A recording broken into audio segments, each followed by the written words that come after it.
Good morning, guys. Welcome to another video. Today I'm going to talk about living in the province in the Philippines and some disadvantages and some advantages in my experience in the last month or so.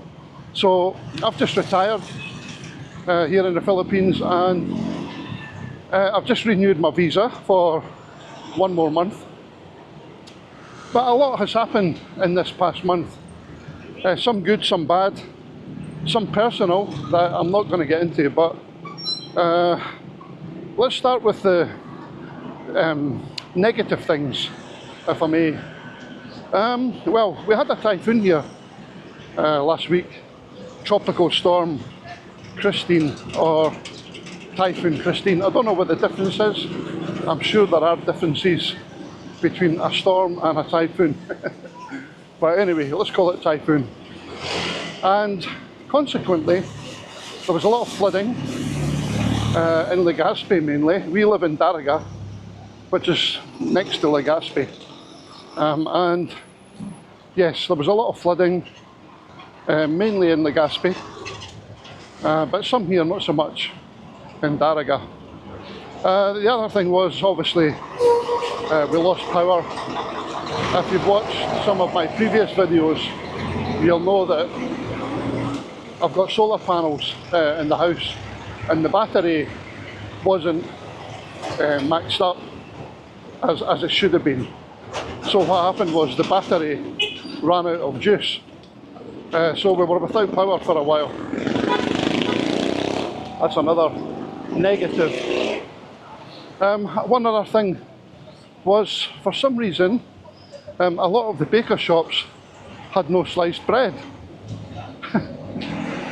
Not a major thing, but that was one of the things. Our son, he likes the sliced bread for his toast. The other thing was, some of the petrol stations ran out of unleaded fuel, and I think the reason these things happened was in the north of Luzon, or north of Bicol, I should say, Camarines Sur, Camsur, Naga, they got it worse during the typhoon than we got it here. And a lot of the supplies come from Manila to Bicol heading south. They have to go past Camsur and Naga City. And I think there was a lot of bridges destroyed, a lot of flood damage. So they got stopped at Camsur and Naga, which meant, obviously, here in South Bicol, the supplies ran short. Now, I'm not saying that's the case for the bread, but my wife said there was also a shortage of certain vegetables that come from outside of this area. So yes, the typhoon can have an effect in the province, but it's not just the province. The big cities as well. You look at Manila, that's been affected quite a lot with flooding and stuff like that. So that was a couple of negatives, few negatives. Now, positives. Well, since I've been going out for my morning walk, I've been saying good morning to a lot of people. You know, it's brilliant. Everyone's so friendly, they want to say hello to you. And I think it was 2 days ago or 3 days ago, I was doing my morning walk just to get some exercise, and I went along a small street, and this narrow street got narrower and narrower to the point where you couldn't get a car to go along it. I ended up in a small village of barangay, and it was early morning. All the people were sat at the side of the road having their coffee and breakfast. And I felt like I was sort of imposing a wee bit, but I needn't have feared because everyone was great. They were all saying hello and good morning. In fact, as I got beyond there, There was another guy I saw. I said good morning to him, and he said, oh, he started to want to know where I was from. And he was outside his house. He had a car, SUV in the driveway. Next thing I know, his wife is coming out. And morning. How you doing, guys?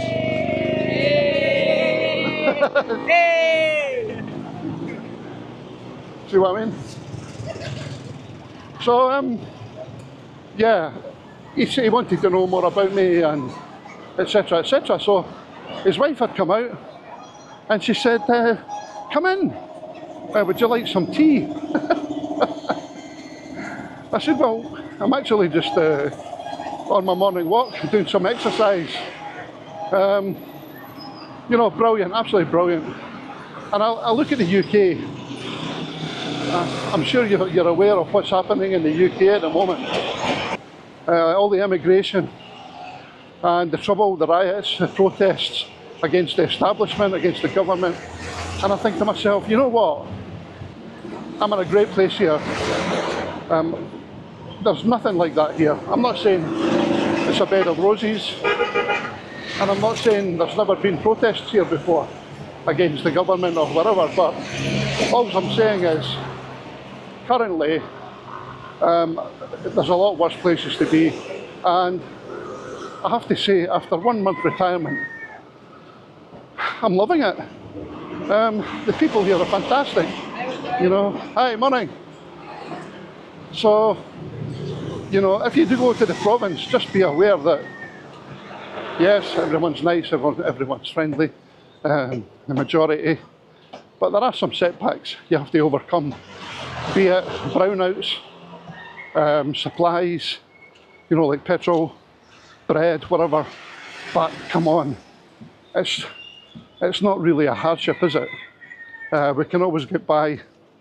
What I did was, when I couldn't get any unleaded, I said to my wife, let's go to another petrol station in Darriga. We were in Legazpi at the time. So we went to Darriga and we got petrol. You just have to shop around a wee bit when you're in the province. Good morning. So, another problem with being in the province.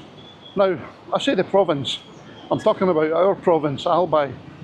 If I want to travel back to the UK, I have to travel to Manila, and then from Manila there's a further 2 flights. And when I was in the Middle East, before I retired, it meant flying, you know, from the Middle East, flying to Manila, staying overnight in a hotel, the next morning flying from Manila to the province. So, you know, it was 2 days to get here, and the same going back. And if I had to travel to the UK, it's similar. So that's another negative about being in a province. Now, if you're in Cebu, it may be a wee bit different, because I know Cebu's a bit of a hub. You might be able to fly to more places than we can here. But, you know, like I said, with regards to the other stuff, it's really not too much of a hardship, if I'm being perfectly honest. So all in all, the past month has just been fantastic. And I'll just stop for a bit. I said to my wife, after the first couple of weeks, I said, you know what, this feels really strange, because, you know, you only retire once in your life normally. And after working for 41 years, I said, it feels like a bit strange, because I'm not going back to work. Now, I don't have a pension. So what I do have is savings and investments. And I want to use my savings to basically survive for the next 9 years until I get my UK pension. But I do have some online business which generates some money, not as much as we need to survive every month, but it's not far off it, so I can use my savings. If you're an American, you can draw down your pension early and you can come and live here for a lot cheaper. I actually bumped into an American guy when I was in the immigration centre extending my visa, and we got chatting. I told him that I lived in Texas for a couple of years, and you know, I've been coming here for the last sort of 10, 11, 12 years. I said, but I've just retired. And he said, well, this is my first time here, but he said, I've been here a month. And he was in to do the same thing, to extend his visa, and he had his girlfriend with him. I don't know how they met. Oh, yeah, I do. She was working in Saudi, and he must have been in Saudi on business. Anyway, they met, and he was extending his visa for 1 more month so they could get married. So he said to me, the reason I'm mentioning this guy, Murray, he said to me, comparing it to the US, he said, you can live here for a quarter of the price that it costs me in the States. So that's the reality. And it's the same as the UK. You know, the UK is very expensive, as is probably a lot of Europe now. So there's another plus point about living in the province. Now, it's the same, if you go into the big cities, you'll pay more for accommodation probably, but in the province, it's not the same as the city. Just be aware that there's quite a bit different things to take account of. I wouldn't change it for the world. I love it here. I love the friendliness of the people, and yeah, I just love it. You know, I would rather be here than in Manila. So I hope you enjoyed this video, guys. I'm going to continue my walk, and I'll catch you in the next video. Cheers, bye.